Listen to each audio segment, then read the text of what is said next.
كسبت وعليها ما اكتسبت ربنا لا تؤاخذنا إن نسينا أو أخطأنا ربنا ولا تحمل علينا إصرا كما حملته على الذين من قبلنا ربنا ولا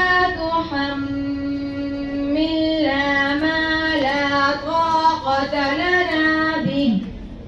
واعف عنا واغفر لنا